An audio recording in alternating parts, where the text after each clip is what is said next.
Okay, today we're talking about pillar 4 of the anti-diet, Fuel Your Fabulous. And I am going to read straight from the text because this is so good. I just want you to get this.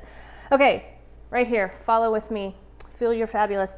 We can't avoid all the things that cause and create inflammation in our bodies, but we do have control over the food we eat.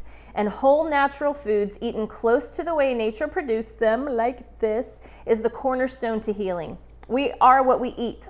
Fruits and vegetables, whole grains, plant-based proteins like beans and nuts and seeds, fatty fish, fresh herbs and spices are the ultimate medicine.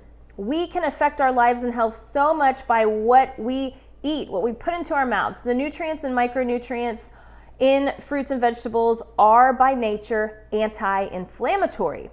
They feed your cells and help turn off that immune response. So by feeding your body the nutrients it needs, the body stops sensing so much danger, it feels safe, and inflammation decreases as the body gets happy. A disease-free, fit, trim, lean body will follow because those are just the side effects of a system that is running in balance. And I want to go on because I must read this. This is a quote from a well-known oncologist who says this about heredity and inflammation, because we think, oh, my grandparents and my parent had this disease, I'm going to get this disease. Listen to this. We all inherit genes from our parents, and those genes do vary our risk for developing certain diseases, but this is only the beginning of the story. Stimuli from our environment decide which genes get activated, controlling their expression. And what we put into our bodies each day is the prevailing environmental factor.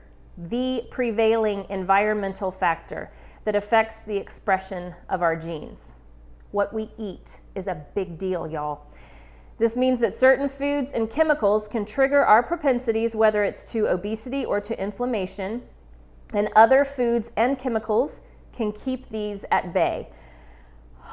Again, I want y'all to plaster this stuff somewhere where you can see it and read it over and over again, because this is the way we got to be eating, you guys. We shop and eat so much for convenience because our lives are crazy and chaotic and our schedules are insane and we're just surviving.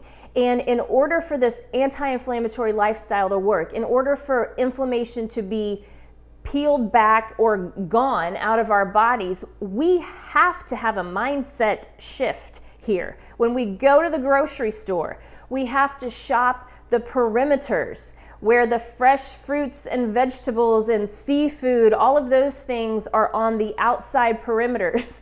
Try to stay away as much as possible from those inner aisles that are full of packaged, processed foods. I have given y'all another list in the text just of some basic categories of anti-inflammatory foods. Now, again, like I always say, these foods are only healthy if they're healthy for you. So if you're having any kind of issues, any kind of symptoms of inflammation when you're eating these kinds of foods, that could be an indication that you have some kind of intolerance.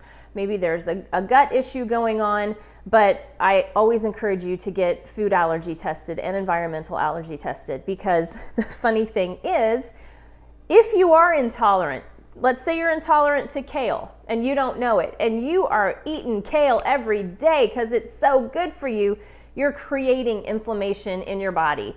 And that's frustrating because kale is a healthy food, and who would think? But again, it's only healthy if it's healthy for you, so I'll continue to repeat that message. Go get allergy tested. Okay, so I just want to encourage you guys. I'm always going to throw these kinds of things out throughout these videos, remind you what anti-inflammatory foods look like, what your pantry needs to be filled with, what your refrigerator needs to be filled with, and keep these lists on hand. Keep these in your pantry, on your walls, somewhere where you can see them, and try to start reframing your grocery time, the time spent in the grocery store. It has to be a mindset shift.